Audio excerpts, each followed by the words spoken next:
kasih sudah menyempatkan diri untuk mulai melihat video ini. Di video kali ini saya akan memberikan pendahuluan singkat tentang apa yang kita sebut model driven software engineering. Jadi kalau secara harfiah, model driven software engineering ini bisa diartikan sebagai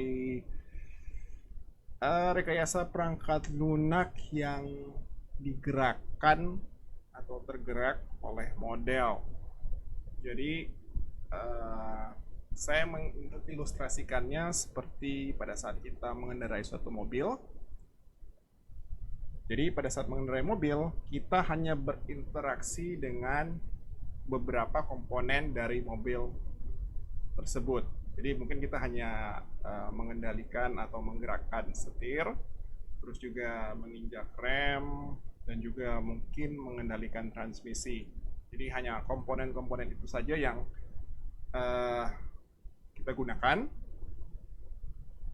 dan itu sudah bisa membuat kita traveling, sudah bisa membuat kita berpindah dari satu tempat ke tempat yang lain. Nah, untuk pendekatan model driven software engineering, developer itu hanya berinteraksi dengan model. Jadi diharapkan sebisa mungkin developer itu tidak melakukan hard code atau kode teknis secara langsung, tapi dengan hanya berinteraksi dengan model, diharapkan sistem yang menyediakan model driven software engineering itu sudah bisa menghasilkan perangkat lunak yang langsung jadi, yang bisa dipakai secara langsung di dunia nyata. Ya, sebelum saya melangkah lebih jauh menjelaskan lebih detail apa yang dimaksud dengan model driven software engineering, saya ingin menjelaskan suatu kata yang sangat penting di bidang software engineering, yaitu abstraksi. Abstraksi ini akan sangat banyak kita gunakan karena abstraksi ini adalah sangat dekat kaitannya dengan pemodelan. Jadi abstraksi bisa kita artikan sebagai suatu proses pengurangan objek ke dalam esensinya, sehingga hanya elemen yang penting saja yang direpresentasikan. Jika kita menggunakan model driven software engineering, kita akan banyak berinteraksi dengan model. Sedangkan model itu sendiri bisa kita artikan sebagai representasi dari dunia nyata. Jadi model itu bukan dunia nyata, jadi dia tidak sama persis dengan di dunia nyata, tapi akan ada pengurangan kualitas atau properti dari dunia nyata, sehingga yang kita tinggalkan, yang akan kita gunakan nanti atau yang kita sematkan pada model tersebut hanyalah properti-properti yang relevan, di mana itu sesuai dengan konteks di mana kita menggunakan model tersebut. Saya akan jelaskan lebih detail lagi apa yang dimaksud dengan abstraksi pada contoh-contoh selanjutnya. Oke, ini adalah salah satu contoh di mana abstraksi berperan sangat penting di dalam kehidupan manusia. Jadi abstraksi adalah salah satu kualitas yang dimiliki manusia yang membedakannya dengan makhluk hidup yang lain, ya. Contohnya misalnya seperti ayam di sini. Oke, jadi kasusnya seperti ini. Misalkan kita punya telur ayam, ya mungkin bukan hanya satu tetapi banyak. Anggap saja mungkin harganya 500, jadi tentunya kita bisa membeli banyak telur ya dengan sejumlah, karena harganya yang begitu murah ya. Yang 500 kita bisa mungkin beli 10, 20 dan lain sebagainya. Terus kita tempatkan ke dalam konteks di mana telur ini akan kita gunakan untuk membuat telur pasca, atau telur ini akan kita gambar, kita cat sehingga penampilannya lebih indah. Nah, di dalam melakukan penggambaran atau pengecatan, yang biasanya kita lakukan adalah ya udah kita ambil aja misalnya pensil atau cat, ya kita udah langsung kita berpikir sebentar, kita langsung tuangkan ide kita di telur tersebut. Ya bisa jadi mungkin karena murah telurnya murah, jadi kita tidak membuat sketsa dari apa yang akan kita lakukan, tapi kita buat ide yang akan kita gambar di dalam pikiran kita, kemudian kita langsung tuangkan ke permukaan telur tersebut. Nah, pada saat menggambar, kita dapat feedback dari mata.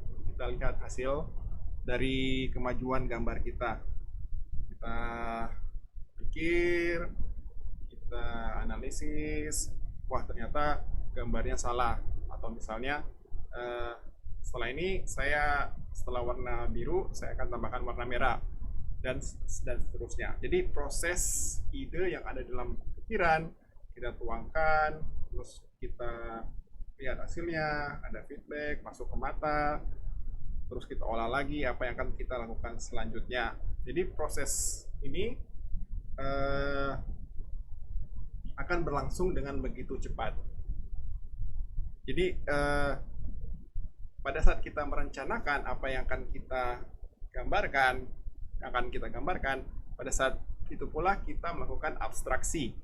Kita buat model apa yang akan kita gambarkan di dalam pikiran kita. Kita tuangkan, kemudian ada feedback, kita proses lagi dalam otak kita ubah model yang ada dalam pikiran kita tuangkan lagi, sampai akhirnya kita memutuskan ya sudah selesai gambarnya, dan jadilah telur Paskah tersebut.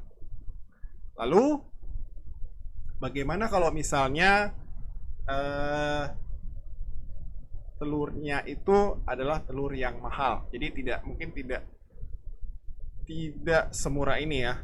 Ini kan 500, jadi ya udah kita buang-buang aja. Kalau misalnya gagal, ya udah ganti telur yang lain, kita ulangi lagi dari awal. Karena ya costnya murah, jadi ya it's okay, we can just use another egg. Lalu bagaimana kalau misalnya telurnya kita ganti jadi dari telur ayam menjadi telur onta? Telur onta, sorry, bukan burung onta, bukan telur onta, tapi telur burung onta. Saya juga udah explore ya, mungkin kira-kira harganya adalah satu telur itu harganya kalau dirupiahkan bisa sekitar 1 juta. Ya ini tentu costnya akan sangat tinggi ya kalau misalnya kita gagal dalam membuat telur paskanya, atau misalnya ada yang salah, hapusnya gimana? Apalagi kalau misalnya kita pakai cat yang sudah permanen, takutnya kalau misalnya ada salah, ya udah rusak telurnya dan hilang sudah harga 1 juta. Jadi kalau kalian lihat situ ada panah merah, kita akan cenderung menghindari melakukan penggambaran langsung di permukaan telur onta lagi, di telur burung ontanya. Oke, biasanya kalau misalnya cost-nya tinggi, yang kita lakukan adalah kita menggunakan model atau sketsa. Jadi kita sketch dulu, jadi kita membuat sketsanya terlebih dahulu, kita rencanakan dalam pikiran kita, kemudian kita tuangkan ke modelnya, ke sketsanya. Kita analisis apa yang akan kita lakukan selanjutnya, benar tidak atau salah tidak gambar yang kita buat, kita umpan balik melalui mata kita, terus kita berpikir lagi apa yang kita rencanakan selanjutnya, sampai akhirnya sketsanya lengkap ya, sketsanya lengkap atau cukup untuk kita aplikasikan atau kita tuangkan idenya ke telur ontanya. Mengapa kita melakukan ini? Ya tentunya untuk meminimalisir kesalahan. Kalau misalnya kesalahan, ya mungkin kita membuat salah, tapi yang salah itu adalah sketsanya. Jadi kita bisa hapus ataupun undo dan memperbaikinya. Sehingga kalau misalnya terjadi kesalahan, itu bukan telurnya yang rusak, tapi sketsanya atau modelnya yang rusak. Jadi cost-nya bisa kita kurangi.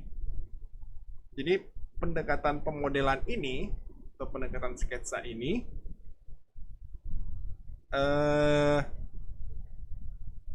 ya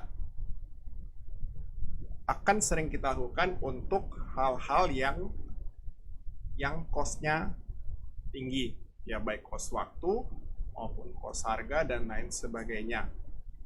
Jadi dengan pendekatan ini kita melakukan ada dua macam abstraksi. Yang pertama adalah abstraksi di pikiran kita, dan kedua adalah abstraksi di luar pikiran kita, yaitu pada model yang kita manipulasi, yang kita edit atau ubah. Nah, kalau itu sudah oke, baru kemudian kita eksekusi, kita tuangkan ide yang ada di dalam model tersebut ke telurnya, ke telur burung unta, sampai akhirnya kita menghasilkan telur pasca pada dengan menggunakan burung unta. Oke, selanjutnya salah satu contoh dari abstraksi adalah pada kasus ketika seseorang menanyakan arah ke kita. Jadi misalnya di kasus ini adalah seseorang bertanya, kalau mau jalan kaki dari Jakarta Convention Center ke GBK itu gimana ya? Nah, tentunya untuk menjawab pertanyaan ini atau untuk memberikan petunjuk arah atau jalan, informasi yang kita berikan ke orang yang bertanya itu adalah kita memberikan informasi yang penting-penting saja. Jadi kita tidak memberikan informasi tentang dunia nyata, keadaan lingkungan dan lain sebagainya. Misalnya ada berapa pohon yang harus dilewati, atau misalnya berapa meter dan lain sebagainya. Informasi-informasi tersebut mungkin tidak terlalu penting ya untuk diketahui oleh si penanyanya. Jadi di dalam memberikan informasi tersebut kita hanya memikirkan kira-kira landmark atau tanda-tanda yang menjadi penentu kapan sih seseorang itu harus belok kiri atau belok kanan. Misalkan yang mungkin jalan terus, kalau ketemu pohon kelapa belok kiri, atau misalnya ketemu lampu merah tetap lurus dan lain sebagainya. Jadi kita hanya memberikan petunjuk arah dan tanda-tanda yang penting saja, sehingga si penanyanya tahu kapan harus memutuskan belok kiri, belok kanan, atau tetap lurus dan lain sebagainya. Jadi informasi-informasi yang tidak perlu itu tidak disertakan, ya seperti itu. Jadi kita melakukan simulasi di dalam pemikiran kita, membayangkan dari pengalaman kita di dunia nyata itu, kemudian kita abstraksikan di dalam pikiran kita, kita buang informasi yang tidak perlu dan kita berikan informasi-informasi yang penting saja. Nah, hal itu juga dilakukan oleh Google. Jadi kalau misalnya kita menanyakan arah atau rute dari GCC ke GBK itu bagaimana? Nah, di sini Google hanya memberikan informasi-informasi yang relevan. Jadi jalan lurus, setelah 33 meter tetap jalan lurus, kemudian nanti setelah 130 meter di jalan Stadion Senayan kita belok ke kiri, dan seterusnya sampai dengan ketika kita sampai di Gelora Bung Karno Main Stadium. Jadi kita tidak memberikan informasi yang tidak perlu, misalkan lebar jalannya, terus berapa banyak pohon yang harus dilewati, terus warna pohonnya apa, jenis pohonnya apa. Nah, itu semua tidak perlu. Ya, kita bisa memberikan, tapi itu tidak relevan di dalam konteks si penanyanya. Oke. Jadi inilah yang kita sebut dengan abstraksi, atau mungkin dengan kata lain kita modelkan rute jalannya, ya. Jadi kita buat model dari rute jalan yang harus kita lalui. Informasi yang tidak penting kita buang, kita hanya menyisakan informasi yang relevan saja. Ya, lanjut lagi. Ini adalah salah satu contoh abstraksi yang lain. Jadi di sini kita punya dua macam map atau peta atau peta. Oh, peta. Oke. Ada dua macam peta. Yang di sebelah kanan itu hanya map biasa, jadi tidak menampilkan gambar satelit atau topografi dari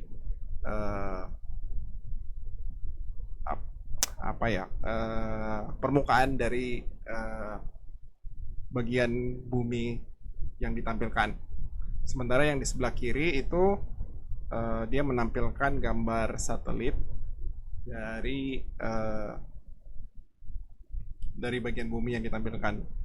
Nah, kedua peta ini merupakan model atau representasi dari dunia nyata. Karena ya ini bukan dunia nyatanya. Ya ini bukan, kalau misalnya kita buka kan kita tidak lagi berada di tempat tersebut, kita berada di tempat yang lain, tapi peta tersebut menggambarkan atau memodelkan apa yang sebenarnya ada di belahan dunia sana. Ya, jadi kita sekarang ada di Indonesia ataupun di manapun kalian berada. Jadi peta ini adalah model dari suatu tempat di belahan dunia yang lain. Nah,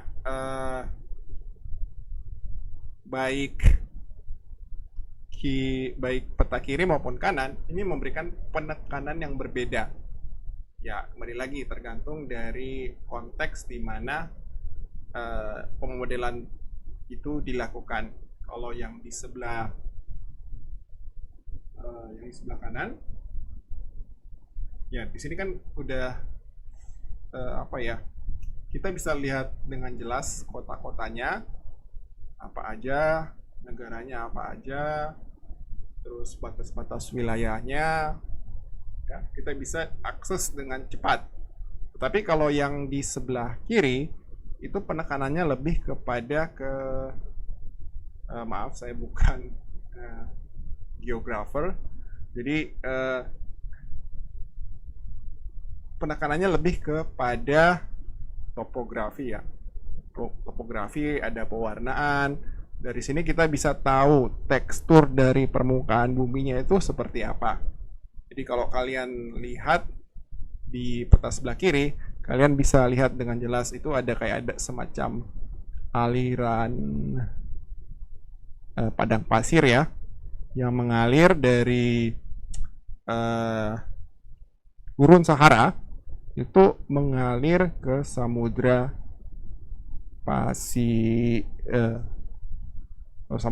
Atlantik.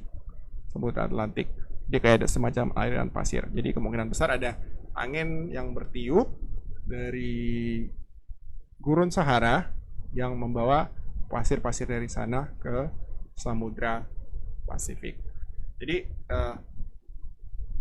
ya tergantung dari konteks di mana pemodelan itu dilakukan, ya. Kita bisa memberikan informasi sesuai dengan konteksnya. Ya, selanjutnya saya akan berbicara tentang model. Jadi model itu adalah sesuatu yang kita hasilkan dari proses abstraksi. Jadi pengertian model menurut Stahl itu suatu model merupakan representasi abstrak dari suatu struktur sistem, fungsi, atau perilaku. Jadi adalah representasi abstrak dari struktur, fungsi, maupun perilaku suatu sistem. Oke, jadi representasi abstrak. Abstrak itu adalah sesuatu yang tidak nyata. Ya, jadi bukan benda atau objek nyatanya di real world. Representasi atau perwakilan tidak nyata. Jadi perwakilan bukan benda aslinya. Terus pengertian dari Brambilla, model adalah representasi parsial atau penyederhanaan dari realitas atau kenyataan. Jadi kembali lagi penekanannya adalah ada kenyataan, realitas, kemudian ada perwakilan, representasi. Representasinya ini tidak mewakili secara keseluruhan, tapi parsial atau disederhanakan. Jadi ada kualitas-kualitas yang disingkirkan dan ada kualitas-kualitas yang disisakan tetap ada.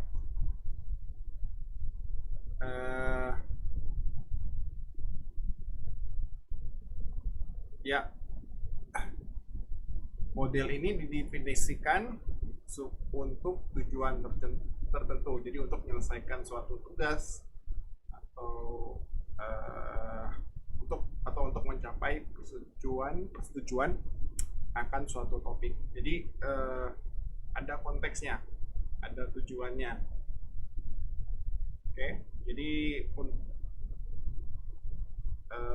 kualitas-kualitas atau properti yang disisakan, yang disertakan dalam model itu harus sesuai dengan konteksnya dan digunakan untuk mencapai suatu tujuan tertentu. Oke, suatu model bisa dikatakan sebagai model deskriptif apabila model tersebut menggambarkan dunia nyata. Jadi dunia nyatanya ini bisa berarti fenomena alam ataupun sistem yang sudah ada. Jadi penekanannya adalah menggambarkan suatu sistem yang sudah ada. Nah, untuk memperoleh modelnya ini, data-data diperoleh dari pengamatan, eksperimen, ataupun melalui reverse engineering.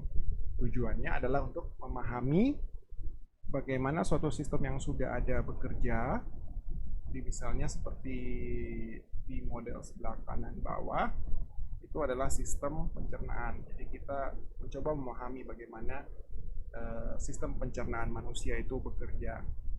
Terus dengan demikian kita bisa generalisasi. Ya, generalisasinya di sini diperoleh ya karena para ahli ya sudah mengumpulkan data yang begitu banyak dari berbagai macam manusia yang sudah hidup. Ya, bentuk pencernaan manusia ya seperti itu. Ya, cara bekerjanya bagaimana sehingga kalau misalnya ada yang sakit atau ada bagian yang rusak gitu kan di dalam pencernaan manusia, itu kita bisa prediksi kira-kira di bagian mana, terus efek sampingnya apa dan lain sebagainya. Untuk contoh kasus yang lain ya pemodelan cuaca yang seperti ditunjukkan oleh model yang di sebelah kanan atas. Jadi melalui pengamatan, melalui eksperimen, ya kita bisa mengumpulkan pola-pola yang terjadi dari cuaca sepanjang setahun misalnya. Di data-datanya ini diperoleh melalui pengamatan secara bertahun-tahun.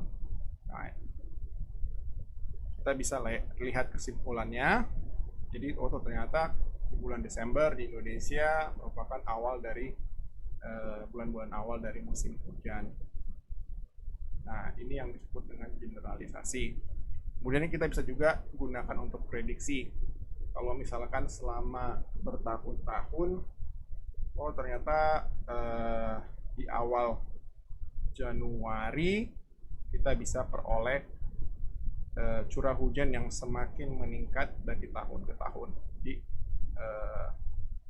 ya kita bisa prediksi. Jadi kemungkinan tahun depan itu kemungkinan curah hujannya berapa. Jadi kita bisa melakukan pemodelan cuaca yang seperti ini. Informasi-informasi yang tidak relevan. Jadi misalnya kalau sistem pencernaan ya tentunya sistem syaraf ya tidak usah disertakan karena tidak relevan. Oke. Terus di pemodelan cuaca mungkin kita tidak terlalu memperhatikan misalnya sebaran penduduk yang ada di dalam peta yang di Amerika tersebut. Tapi kita hanya concern kepada temperatur di wilayah-wilayah ini yang ditampilkan di dalam peta tersebut. Suatu model juga bisa disebut sebagai model preskriptif apabila model tersebut merupakan abstraksi dari suatu sistem yang belum ada. Jadi model tersebut mendefinisikan bagaimana suatu sistem seharusnya diimplementasikan. Dengan adanya model preskriptif tersebut, ya penggunanya bisa menginvestigasi, bisa mengeksplorasi sign-sign atau berbagai macam bentuk alternatif. Jadi tidak hanya satu, tapi bisa dimanipulasi untuk menghasilkan suatu produk yang optimal.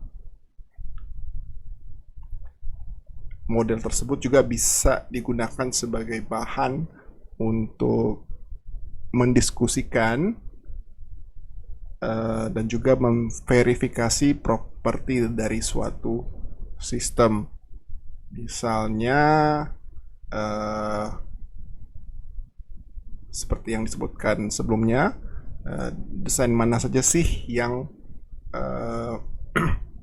yang memiliki hasil yang optimal. Jadi penggunaannya mirip-mirip dengan yang kita sebut sebagai simulasi. Kita bisa mengatur berbagai macam variabel untuk mencari suatu kinerja yang kita inginkan. Nah, keuntungannya adalah cara ini bisa lebih efisien dan fleksibel daripada membangun sistem nyatanya. Jadi misalnya seperti contoh yang ada di sebelah kanan. Jadi kita ingin mencari bentuk yang optimal dari suatu jembatan, maka desainernya itu bisa merancang berbagai macam bentuk jembatan dan mencari solusi yang paling optimal. Demikian juga dengan contoh blueprint yang ada di bagian sebelah kanan bawah, yaitu rumah.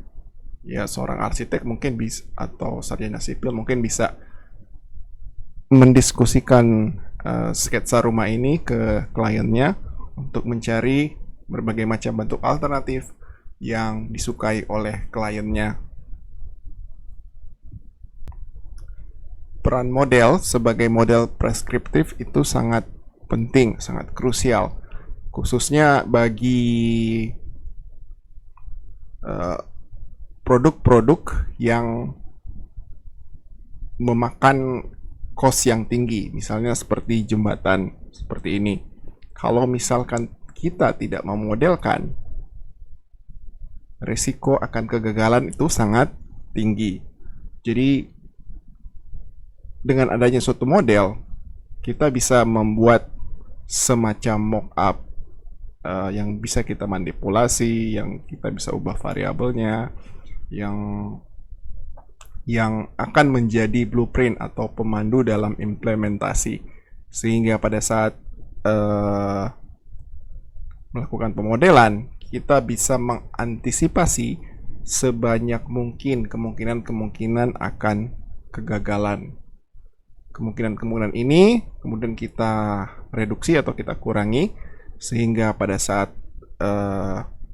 kita sudah yakin bahwa model yang kita buat itu sudah cukup akurat, maka yang perlu kita lakukan adalah mengimplementasikan itu di dunia nyata, yang kemudian akan mengurangi resiko-resiko yang semacam ini, semacam yang ditunjukkan di gambar ini.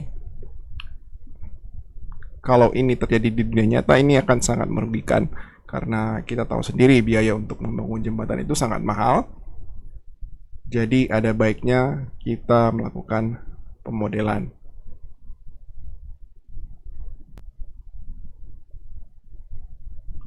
Peran atau fungsi dari model yang pertama itu bisa dikatakan sebagai suatu sketsa.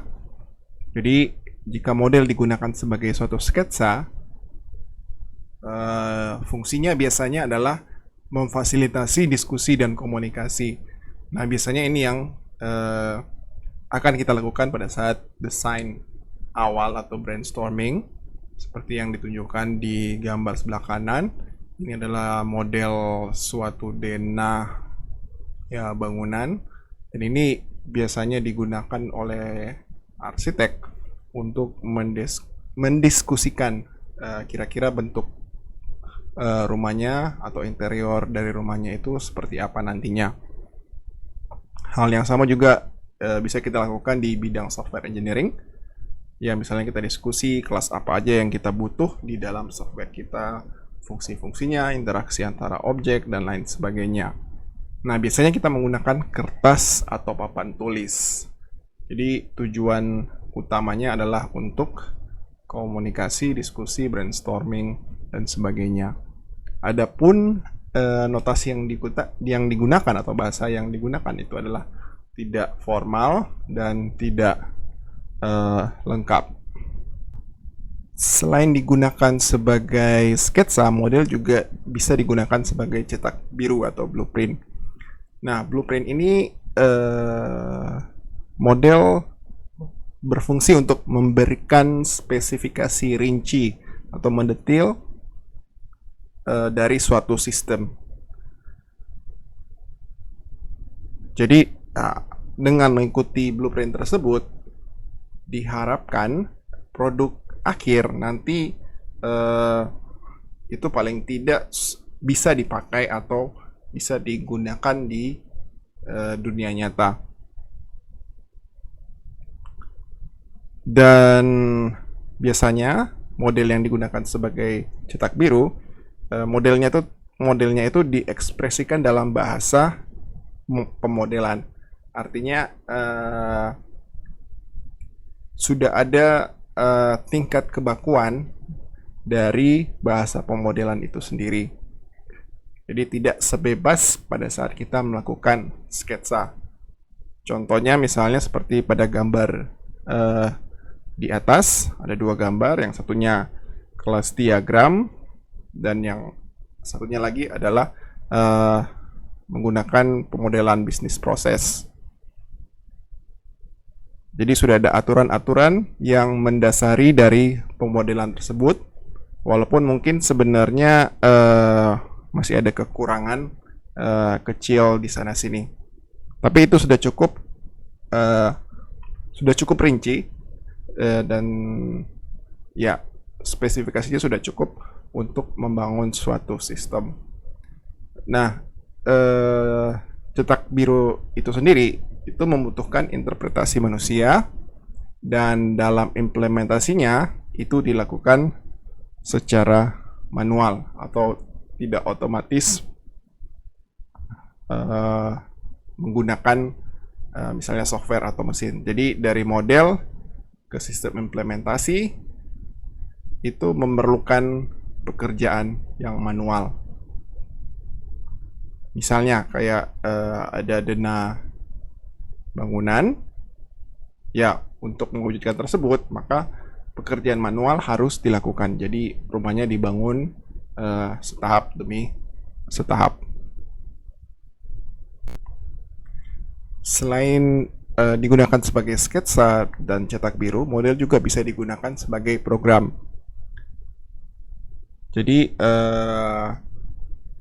model pada tahapan ini atau pada fungsi ini, modelnya harus cukup presisi untuk memverifikasi dan menghasilkan produk atau implementasi dari suatu sistem secara otomatis. Jadi karena spesifikasinya ini cukup presisi, maka kita bisa melakukan otomasi untuk menghasilkan produk akhir atau implementasi. Nah, biasanya untuk membuat model tersebut, kita menggunakan yang namanya domain specific language. Nah, domain specific language ini adalah suatu bahasa yang khusus untuk suatu domain tertentu.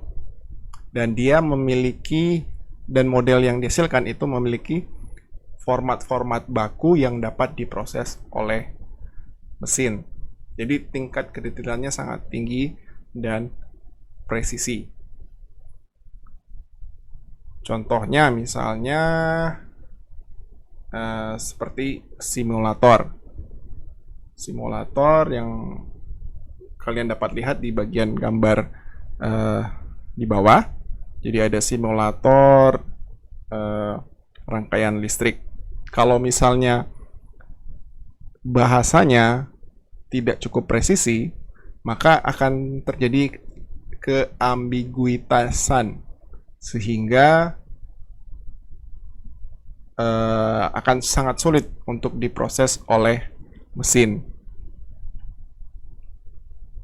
Oleh karena itu, model yang dibangun sebagai program itu harus memiliki tingkat presisi dan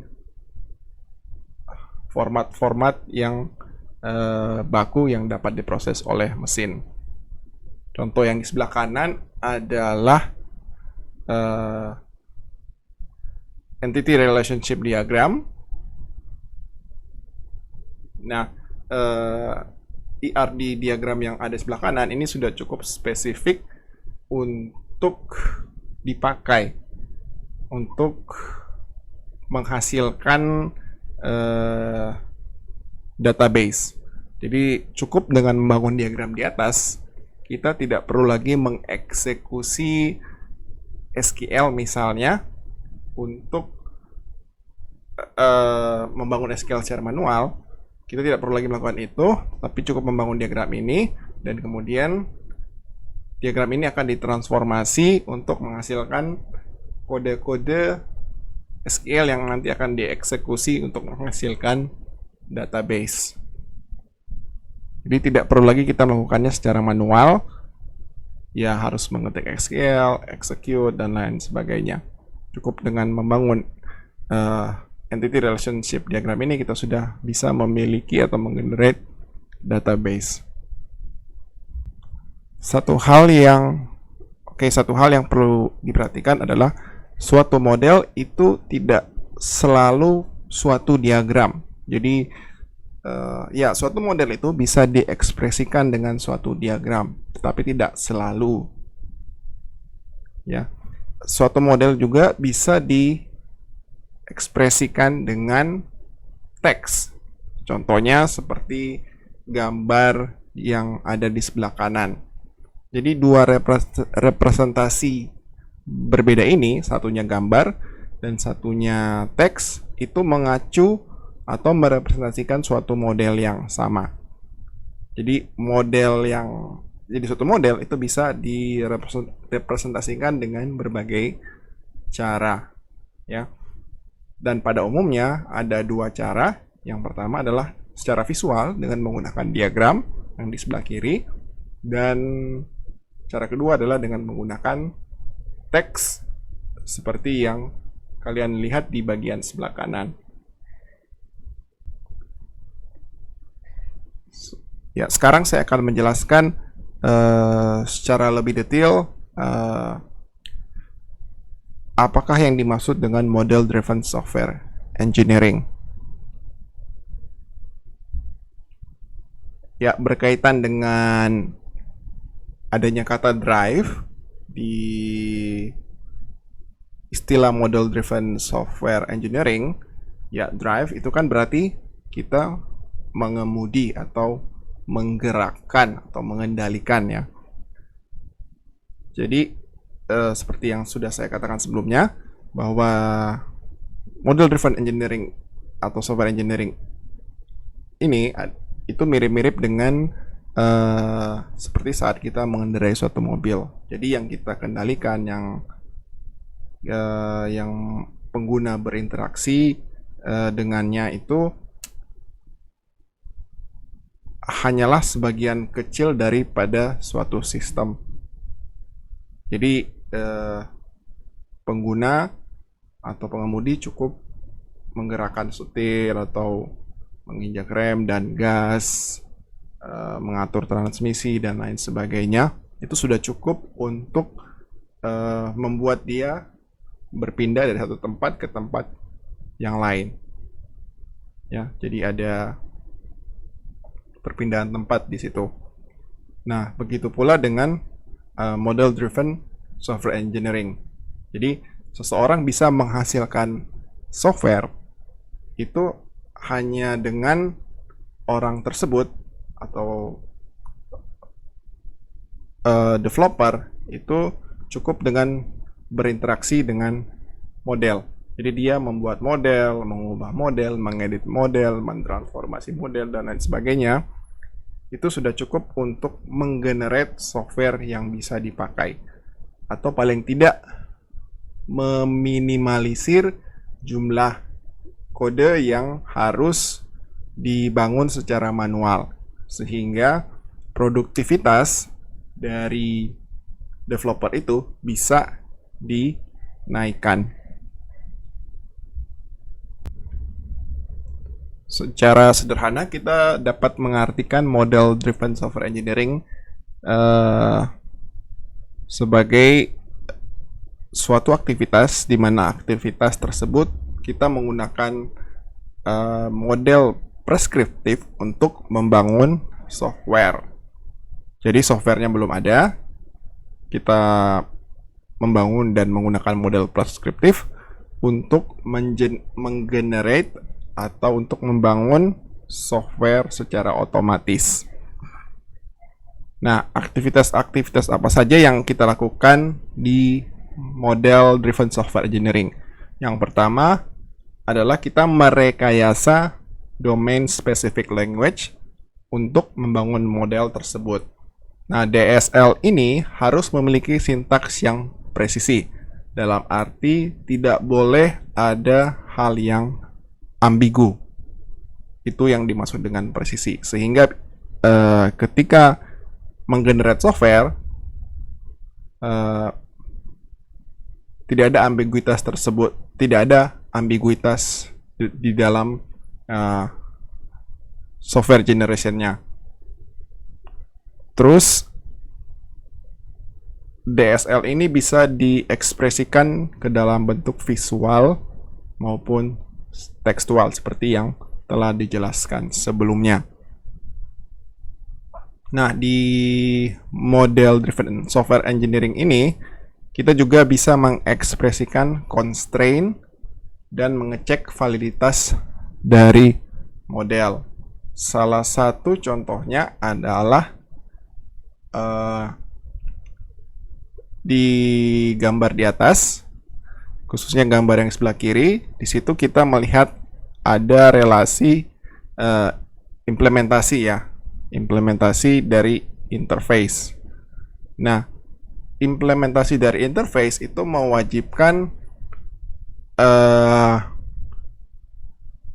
metode yang didefinisikan di interface itu harus diimplementasikan juga di kelas-kelas yang mengimplementasikan interface tersebut.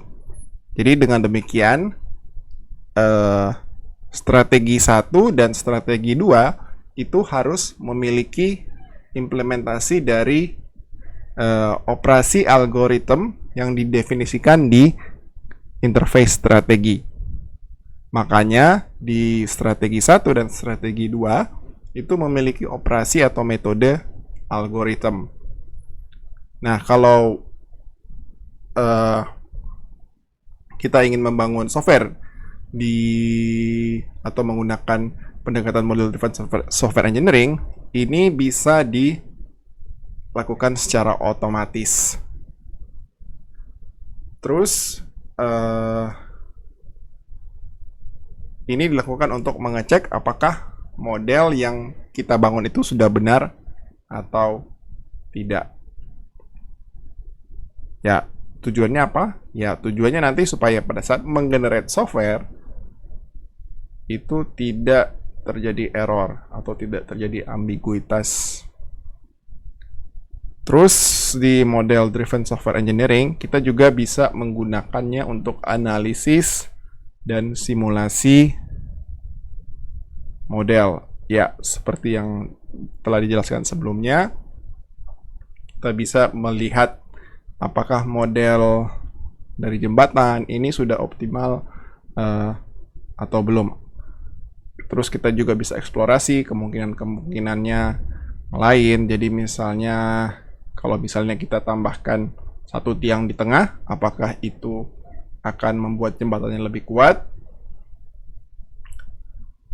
Ya, mungkin membuat jembatannya lebih kuat, tetapi mungkin akan lebih mahal. Jadi bagaimana kalau misalnya kita coba kemungkinan-kemungkinan yang lain? Nah, itu yang akan dieksplorasi, yang dapat kita eksplorasi jika kita menggunakan model driven software engineering. Terus kita juga bisa terus di model driven software engineering kita juga melakukan aktivitas yang namanya model transformation. Jadi model transformation ini kita bisa mengubah dari model jenis yang satu ke model jenis yang lain.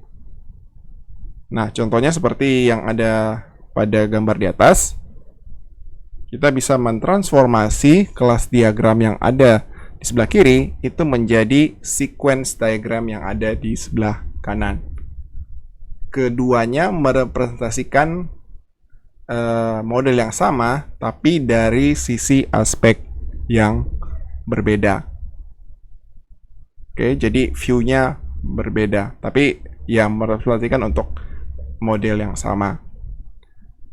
Ya, selain model to model transformation, kita juga bisa melakukan model to software. Jadi yang di-generate itu adalah softwarenya atau produk hasil akhir atau software yang dibutuhkan.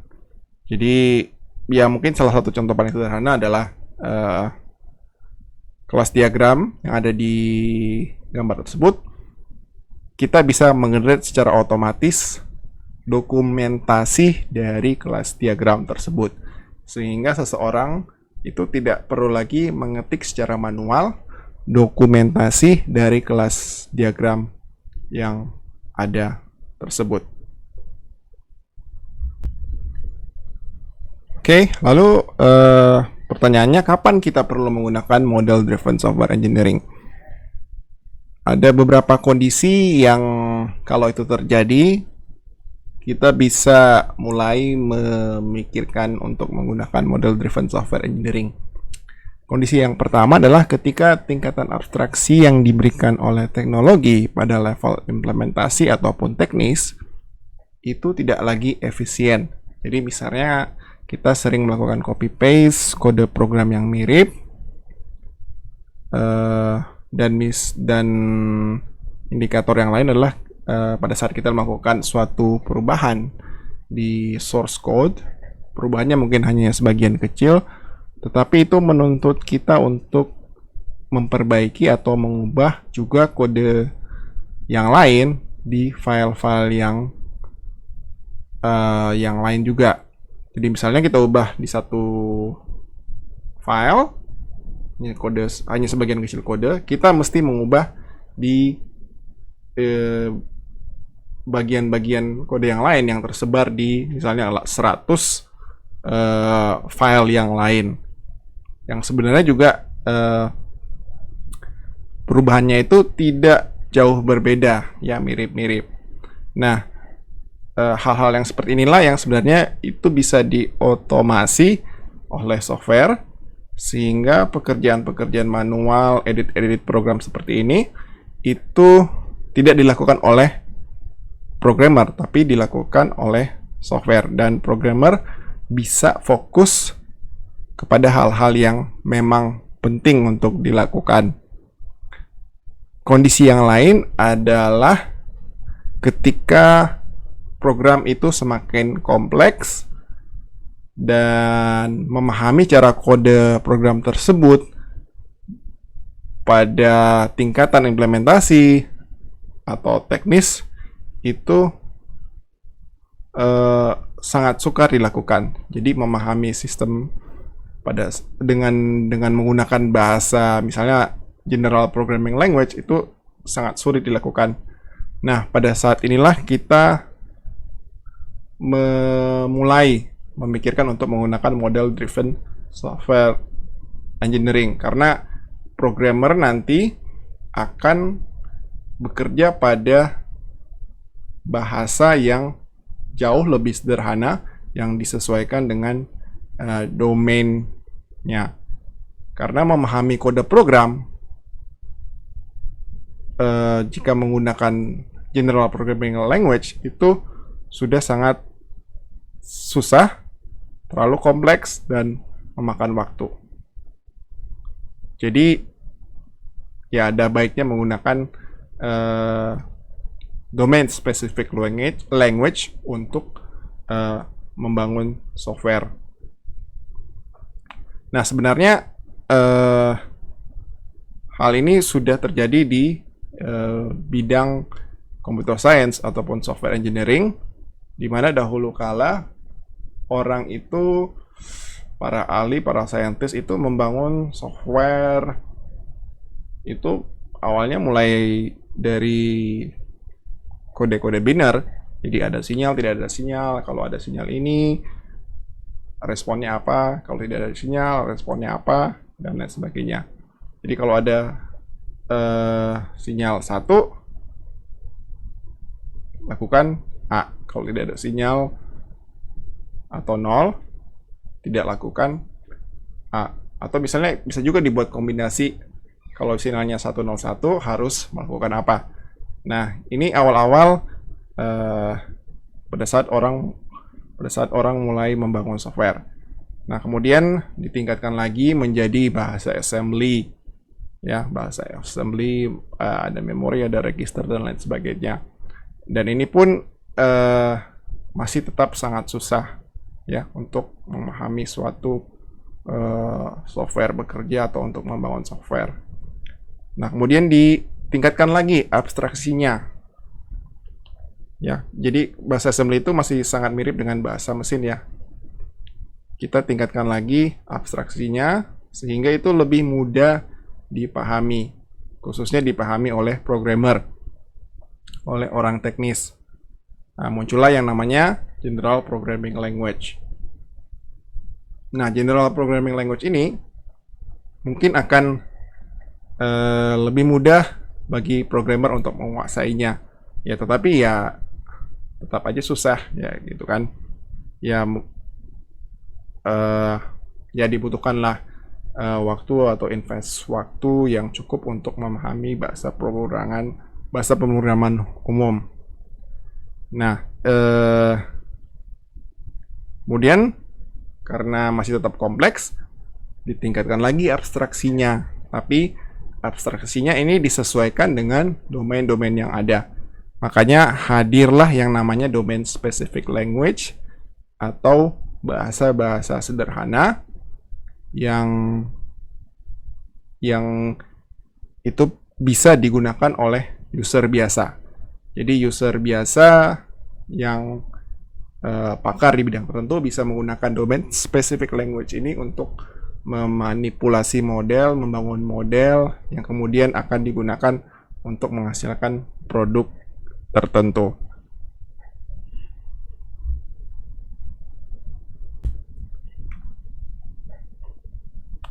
Jadi domain specific languages itu hadir karena keterbatasan bahasa pemrograman umum atau general programming languages dalam memberikan abstraksi. Mungkin bagi programmer akan mudah memahami, tetapi bagi orang non-programmer itu akan sangat sulit. Jadi DSL itu hadir untuk memberikan abstraksi, tetapi dia sangat terbatas untuk domain tertentu. Jadi DSL hadir untuk memberikan abstraksi sehingga pakar-pakar di domain tertentu itu bisa menggunakan DSL ini untuk membuat berbagai macam model yang khusus untuk domain tersebut. Ya, namun kendalanya adalah ya, bahasa DSL itu hanya spesifik untuk fungsi-fungsi atau domain tertentu saja. Tidak bisa digunakan untuk semua domain. Nah, contohnya adalah DSL yang sering kita pakai adalah SQL, atau Structured Query Language. Nah, saya akan berikan pembandingnya pada slide berikut. Perbandingan antara domain specific language yang diwakili oleh structured query language dengan general programming language. Nah, misalkan pada contoh yang sebelah kiri kita menggunakan SQL ya, SQL. Nah, untuk mengambil data customer yang ada di Singapura itu kita cukup menuliskan select bintang from customer where country sama dengan Singapura. Tetapi misalnya kalau kita menggunakan Java, ya kodenya ya seperti yang di sebelah kanan ini, akan lebih panjang dan lebih teknis. Yang di sebelah kiri mungkin akan lebih mudah dipahami oleh orang, sedangkan yang sebelah kanan ini memerlukan investasi waktu yang lebih untuk mempelajari bahasa pemrograman Java untuk mengerti apa yang sebenarnya terjadi atau dilakukan oleh kode program tersebut. Penggunaan model driven engineering, jadi model driven secara umum dan tidak terbatas hanya software saja.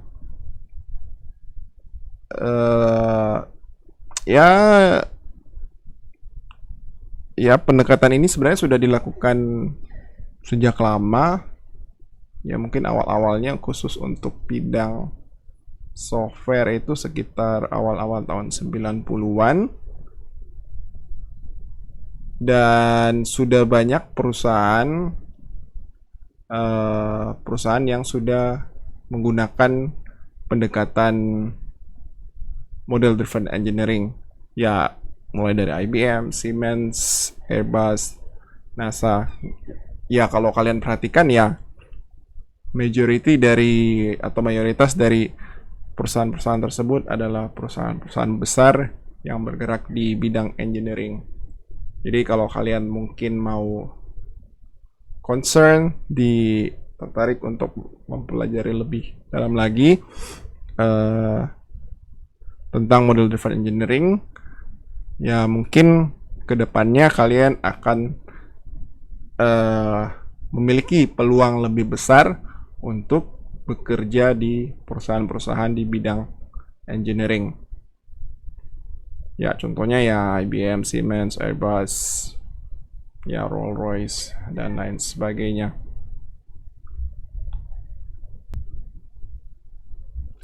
Ya, untuk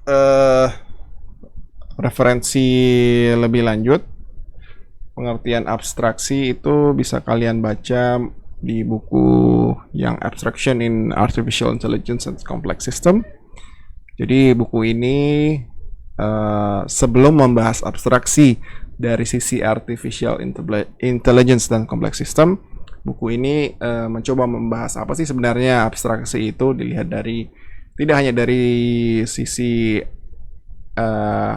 AI saja, tapi juga dari sisi misalnya psikologi atau cognitive science. Jadi dia membahas abstraksi itu dari berbagai bidang ya, dari berbagai disiplin ilmu. Terus bagi yang tertarik untuk mendalami lebih lanjut tentang model driven software engineering atau software development, bisa mengacu ke dua buku ini. Yang satu yang di tengah itu penulisnya adalah Marco Brambilla dan kawan-kawan. Terus yang sebelah kanan itu ditulis oleh Thomas Stahl dan Markus Folter. Yang di tengah ini lebih baru, lebih tipis. Yang di sebelah kanan ini sudah agak lama ya. Tetapi dua buku ini biasanya dijadikan sebagai standar untuk mengajarkan model driven software engineering. Silakan dicari,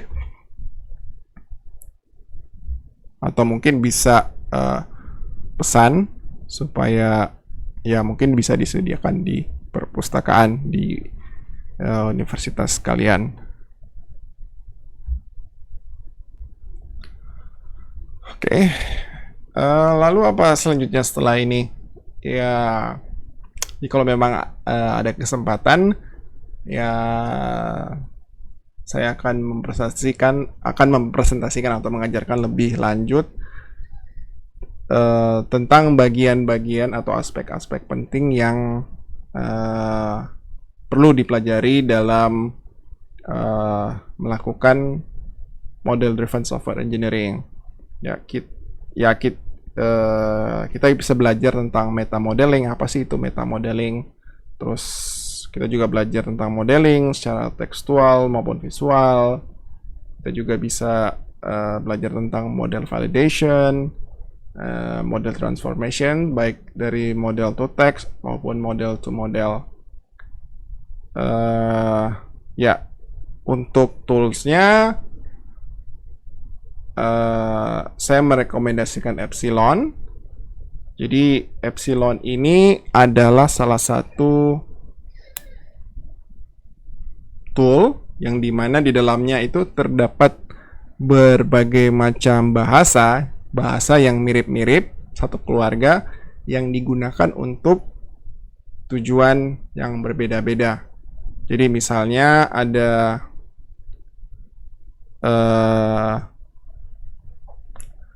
bahasa untuk memanipulasi model. Jadi ada Epsilon Object Language yang akan memanipulasi, yang kita bisa gunakan untuk memanipulasi objek-objek dari suatu model. Terus ada juga yang namanya Epsilon Validation Language, yang pojok sebelah kanan atas itu digunakan untuk mengecek apakah modelnya sudah benar atau belum, apakah sudah memenuhi constraint atau belum. Terus ada juga yang namanya Epsilon Generation Language yang kita bisa gunakan untuk mentransformasi model menghasilkan misalnya kode HTML, JavaScript, dan lain sebagainya. Jadi Epsilon ini adalah satu set yang terdiri dari berbagai macam bahasa yang kita bisa gunakan untuk melakukan model driven engineering.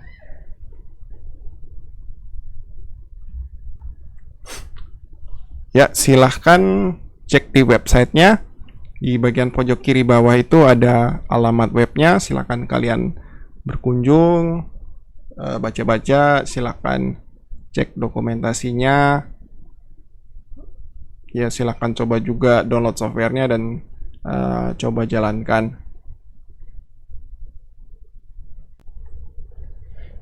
Oke, Kita sudah sampai di bagian terakhir, bagian penutup. Sebagai evaluasi, apakah kalian memahami apa yang saya paparkan di dalam video ini atau presentasi ini? Silahkan tuliskan kesimpulan Anda pada bagian komentar. Jadi apa yang Anda pelajari itu silahkan tuliskan pada bagian komentar. Oke. Terus kalau misalnya kalian punya masukan atau pertanyaan tentang apapun berkaitan dengan materi kali ini, silahkan juga tuliskan pada bagian komentar. Saya akan berusaha untuk menjawab setiap pertanyaan yang kalian sampaikan di bagian komentar. Oke, sekian. Sampai jumpa.